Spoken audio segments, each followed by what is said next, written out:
सांगली जिल्ह्यात खुनाचे सत्र सुरूच. मुलाच्या डोक्यात बापाने घातला दगड. मनोरुग्ण मुलाच्या सततच्या त्रासाला कंटाळून केलं कृत्य. वाटेगाव येथील घटना. वाटेगाव तालुका वाळवा येथील वडिलांनी मनोरुग्ण मुलाच्या डोक्यात दगड घालून त्याचा खून केल्याची घटना घडली.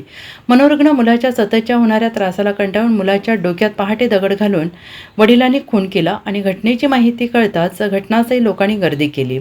अरुण यशवंत यादव वय वर्ष 65 राहणार वाटेगाव तालुका वाळवा असं खून केलेल्या वडिलांचं नाव आहे, तर निखिल अरुण यादव वय वर्ष 31 असं खून झालेल्या मनोरुग्ण मुलाचं नाव आहे.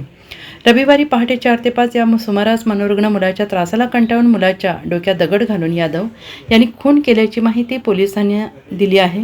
याबाबत मुलाची आई सुलभा अरुण यादव राहणार वाटेगाव तालुका वाळवा यांनी कासेगाव पोलिसात फिर्याद दिली. अरुण यादव यांना पोलिसांनी ताब्यात घेतलेलं आहे. पोलिसांकडून मिळालेली माहिती अशी की मयत निखिल यादव हा आईवडील यांना अनेक वर्षांपासून मानसिक आणि शारीरिक त्रास देत होता. मनोरुग्ण असल्याने निखिल याच्यावर कराड आणि इस्लामपूर येथे वैद्यकीय उपचार सुरू होते. सततच्या त्रासाला कंटाळून वडील अरुण यादव यांनी पोटच्या मुलाचा सततचा त्रास सहन न झाल्याने रविवारी पहाटे 4 वाजता कंटाळून निखिलच्या डोक्यात दगड घालून त्याला संपवले. खून झाल्याची माहिती पोलीस पाटील नेमिनाथ खोत यांनी कासेगाव पोलिसांना दिली. कासेगाव पोलीस ठाण्याचे सहाय्यक पोलीस निरीक्षक हरिश्चंद्र गावडे यांनी घटनास्थळी धाव घेतली. निखिल यादव याचा मृतदेह पोस्टमॉर्टमसाठी ईश्वरपूरला पाठवण्यात आला.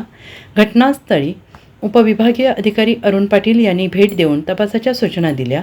पुढील तपास उपविभागीय अधिकारी अरुण पाटील यांच्या मार्गदर्शनाखाली कासेगाव पोलीस ठाण्याचे सहाय्यक पोलीस निरीक्षक हरिश्चंद्र गावडे अधिक तपास करत आहेत. घटनास्थळाला फॉरेन्सिक टीमने भेट देऊन तपास केला.